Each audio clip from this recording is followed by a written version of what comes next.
To watch all our videos, click subscribe, click on the bell icon and click all. Now navigate to the settings of your mobile phone. Go to apps and notifications. Notifications. YouTube, and make sure all the options on the right are turned on. Hello and welcome.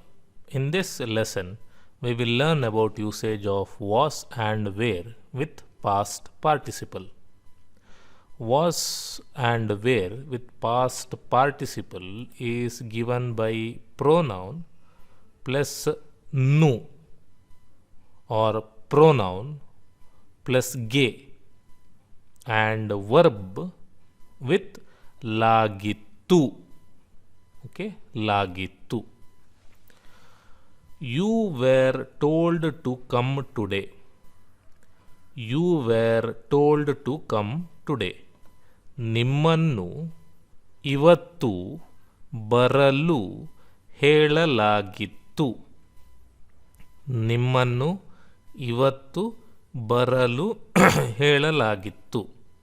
Okay, so ನಿಮ್ಮನ್ನು is you. You is ನಿಮ್ಮನ್ನು. You is ನಿಮ್ಮನ್ನು. NNU format. NNU ನಿಮ್ಮನ್ನು. ಇವತ್ತು is today. ಬರಲು to come. Were told is ಹೇಳಲಾಗಿತ್ತು. Tell is ಹೇಳು. Tell is ಹೇಳು. HELU ಹೇಳು. You is replaced by a. Helu becomes hela, and then you have to add lagittu. Okay, verb plus lagittu. So helu, hela plus lagittu. Hela lagittu, which means were told. Okay.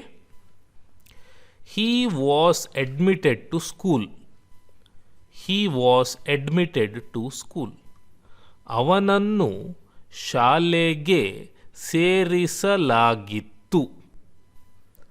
ಅವನನ್ನು ಶಾಲೆಗೆ ಸೇರಿಸಲಾಗಿತ್ತು. Okay, he is ಅವನು becomes ಅವನನ್ನು. NNU format. ಶಾಲೆಗೆ to school. ಸೇರಿಸಲಾಗಿತ್ತು was admitted. Admit is ಸೇರಿಸು. ಸೇರಿಸು. U is replaced by a. ಸೇರಿಸ plus ಲಾಗಿತ್ತು. ಸೇರಿಸಲಾಗಿತ್ತು was admitted. This was sung by me. This was sung by me. ಇದು ನನ್ನಿಂದ ಹಾಡಲಾಗಿತ್ತು. ಇದು ನನ್ನಿಂದ ಹಾಡಲಾಗಿತ್ತು. ದಿಸ್ ಇದು. ದಿಸ್ ಈಸ್ ಇದು. ಬೈ ಮೀ ನನ್ನಿಂದ. ಬೈ ಮೀ ಇಸ್ ನನ್ನಿಂದ. ಹಾಡಲಾಗಿತ್ತು was sung. Okay, sing is ಹಾಡು. ಸಿಂಗ್ ಈಸ್ ಹಾಡು. You replace U by A and add lagittu. Hadalagittu means was sung. All right. Next is questioning. Questioning. The last letter of the sentence must be te. Okay, in Kannada. So what you have to do is you have to replace all the letters, last letters of the sentences that you have seen in the previous slide with te. Okay. Were you told to come today? Were you told to come today? ನಿಮ್ಮನ್ನು ಇವತ್ತು ಬರಲು ಹೇಳಲಾಗಿತ್ತೇ? ನಿಮ್ಮನ್ನು ಇವತ್ತು ಬರಲು ಹೇಳಲಾಗಿತ್ತೇ? The te at the end makes this a question. Was he admitted to school? Was he admitted to school? ಅವನನ್ನು ಶಾಲೆಗೆ ಸೇರಿಸಲಾಗಿತ್ತೇ ತೇ ಅವನನ್ನು ಶಾಲೆಗೆ ಸೇರಿಸಲಾಗಿತ್ತೇ was this sung by me ಇದು ನನ್ನಿಂದ ಹಾಡಲಾಗಿತ್ತೇ ಇದು ನನ್ನಿಂದ ಹಾಡಲಾಗಿತ್ತೇ okay next negating the sentence pronoun plus ನು or pronoun plus ಗೆ and verb plus ಲಾಗಿರಲಿಲ್ಲ okay you were not told to come today ನಿಮ್ಮನ್ನು ಇವತ್ತು ಬರಲು ಹೇಳಲಾಗಿರಲಿಲ್ಲ ನಿಮ್ಮನ್ನು ಇವತ್ತು ಬರಲು ಹೇಳಲಾಗಿರಲಿಲ್ಲ ಓಕೆ ಹೇಳಲಾಗಿರಲಿಲ್ಲ he was not admitted to school ಅವನನ್ನು ಶಾಲೆಗೆ ಸೇರಿಸಲಾಗಿರಲಿಲ್ಲ ಅವನನ್ನು ಶಾಲೆಗೆ ಸೇರಿಸಲಾಗಿರಲಿಲ್ಲ okay this was not sung by me ಇದು ನನ್ನಿಂದ ಹಾಡಲಾಗಿರಲಿಲ್ಲ ಇದು ನನ್ನಿಂದ ಹಾಡಲಾಗಿರಲಿಲ್ಲ okay next negating question you have to add a way at the end of the sentence and all the sentences that you have seen in the previous slide okay were you not told to come today ನಿಮ್ಮನ್ನು ಇವತ್ತು ಬರಲು ಹೇಳಲಾಗಿರಲಿಲ್ಲವೇ ನಿಮ್ಮನ್ನು ಇವತ್ತು ಬರಲು ಹೇಳಲಾಗಿರಲಿಲ್ಲವೇ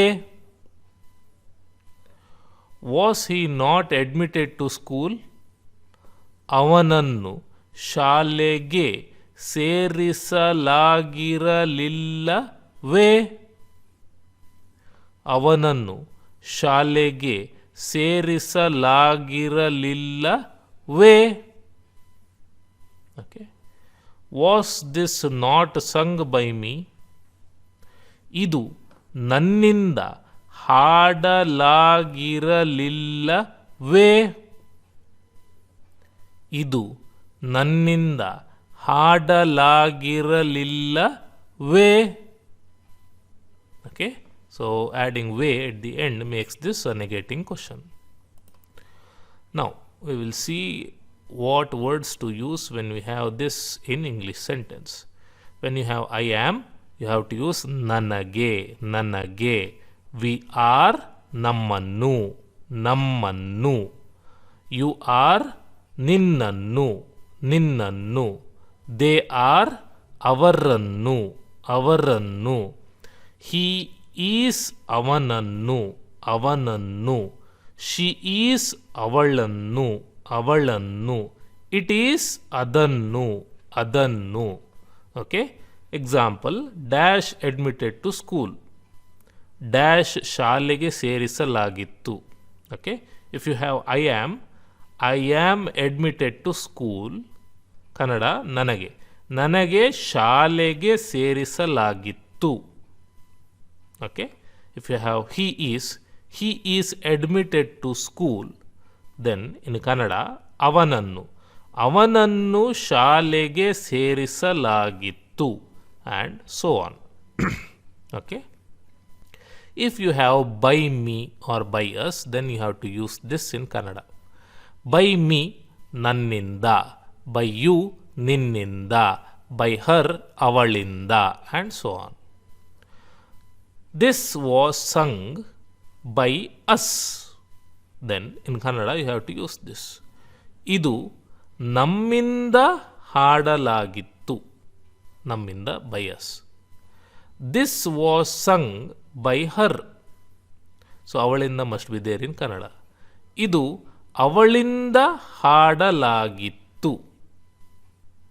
Okay.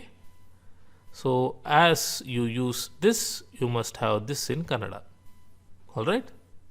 Click subscribe, click on the bell icon and click on all to get notified when we post a new video. If you want to watch more videos, click on the channel and click on playlists and follow any playlist that you want.